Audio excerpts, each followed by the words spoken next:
অভিজ্ঞান শকুন্তলাতে আমরা পড়েছি যে শকুন্তলা গাছপালাগুলোকে নাকি ওর ছেলের মতো ভালোবাসতো। ও যতক্ষণ পর্যন্ত না গাছে জল দিত, গাছের যত্ন করতো, ততক্ষণ পর্যন্ত নিজে খাবার গ্রহণ করতো না।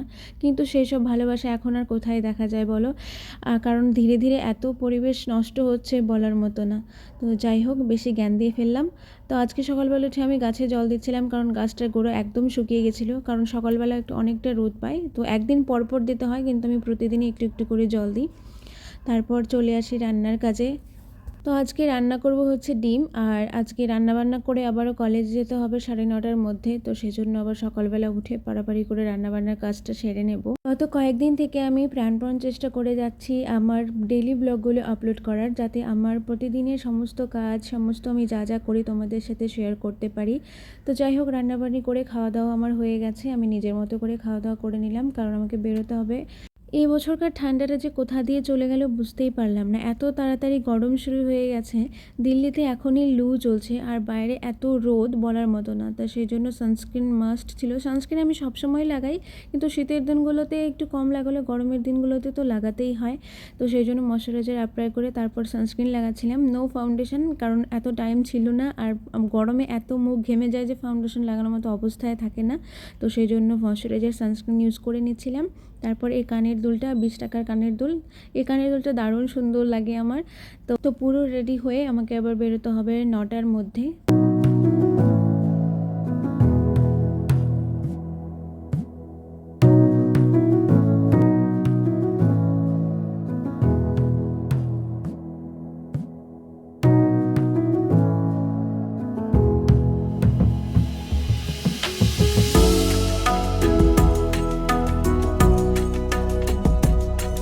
ক্লাসরুমে বসে একটু ভিডিও বানাচ্ছিলাম, যদিও ক্লাস শেষের দিকে, মানে হয়ে গেছে ক্লাস, তো একটু ভাবছিলাম একটু ভিডিও বানাই।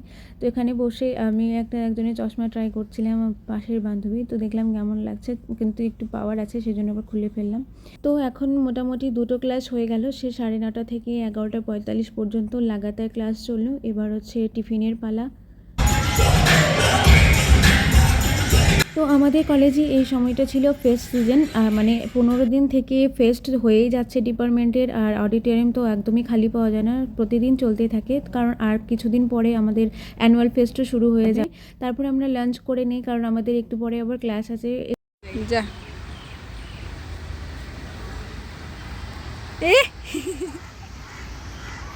ये सब क्या देखना पड़ रहा है। अच्छा है मैं अंधा हूँ। এখানে আমরা ছুটির পরে একটু ফাজলামি মারছিলাম, ফটো তুলছিলাম বান্ধবীরা মিলে। তো তারপর বাড়ি চলে আসি আজকে। তারপর বাড়িতে এসে আজকে মনে হচ্ছিলো একটু ফুচকা খাবো। সকালবেলায় আজকে ঘুম থেকে উঠে আজকে বলেছিলাম যে আজকে ফুচকা খাবো, তো সেই জন্য চলে আসি। অ্যাকচুয়ালি ফুচকা আমি খাই না, আর একদমই বাদ দিয়ে দিয়েছি খাওয়া। তো আজকে খাচ্ছিলাম হচ্ছে দহি ভাল্লি, এখানে যেটা বলে। তো এটা আমার দারুণ ভালো লাগে। আগে অত ভালো লাগতো না এই মুগ ডালের বড়াটা, তো এখন আমার খুবই ভালো লাগে এটা খেতে। फुलकी खाए ला फुलकी खाई हम फुलकी खाई तो चली तो खाई ले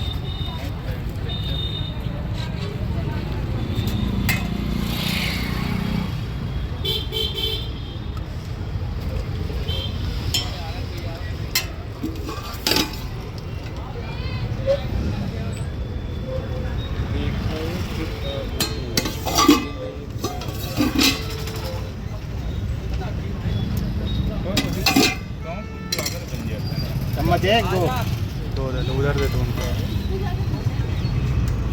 আর এর টেস্টি হচ্ছে খাট্টা, মিঠা, তিখা এসব কিছু, তো সব মিলে দারুণ টেস্ট লাগে।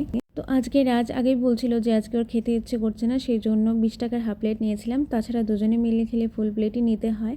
তারপর খাওয়া দাওয়া করে একটু গেছিলাম সানসেট দেখতে ওপরে ফ্লাইওভারে, সেখানে মেট্রোর কাজ চলছে। আর এখানকার সানসেট দারুণ ভালো লাগে, কিন্তু আজকে সানসেট দেখা গেল না, আকাশে মেঘ ভর্তি। তো আসার পর আবার আইসক্রিম খাচ্ছিলাম। আজকে আমার প্রচুর ঠান্ডা খাওয়া হয়ে গেছে, কলেজেও ঠান্ডা জল খেয়েছি, এখানে এসে আইসক্রিম খাচ্ছি। তারপর গেছিলাম একটু পার্লারে, কারণ আইব্রোজ করাতে, আর অনেক দিন হলো করানো হয় না। তো সামনে কলেজে ফেস্ট আছে বললাম, তো সেই জন্য করে নিচ্ছিলাম, কারণ আর সময় পাওয়া যাবে না। তো সেই জন্য ভাবলাম আজকে বিকেলবেলায় বেরিয়েছি যখন, তাহলে একটু পার্লার থেকেও ঘুরে আসি। मैं तो बांग्ला में बनाती हूँ, आप लोगों को समझ में नहीं आएगा। अरे नाम मैंने पूछा, ये थोड़ी पूछा समझ में आएगा कि नहीं। मेरे नाम से है सुषमा रॉय। আমি যেখানে থাকি সেখানে তো অসংখ্য পার্লার আছে, কিন্তু আমি এখানে এই দিদিটার কাছেই আসি, খুব ভালো করে দেয় আইব্রোসটা। আর এর আগে গেছিলাম এক জায়গাতে হেয়ার স্পা করাতে, বাস এই দুটো পার্লারে আমার দুবার যাওয়া। তাছাড়া আমি বাড়িতে আগেই করতাম আইব্রোস, এখন আর ধৈর্য দিয়ে করতে পারি না বলে একটু পার্লারে আসতে হয়। তো 2-3 বার করেছি আমি এই দিদিটার কাছে। তারপর আসার পথে গেছিলাম সবজির দোকানে সবজির কিনতে, কারণ সকালবেলা আবার রান্না করতে হবে। তো সেজন্য আজকে নিয়েছিলাম একটু পটল, একটু শসা, আর নিয়েছিলাম সজনে এখানে অনেক ছোট ছোট ছিল, প্রায় দিনই একটু বড় থাকে, আর এখানে আজকে কচি সজনে ছিল সেই জন্য নিলাম। তারপর খেয়েছিলাম বেলের শরবত। তো বেলের শরবত খেয়ে ঠান্ডা ঠান্ডা তারপর চলে আসি বাড়িতে। তো আজকে এই পর্যন্তই, দেখা হচ্ছে আবার অন্য কোনো ব্লগে। টাটা।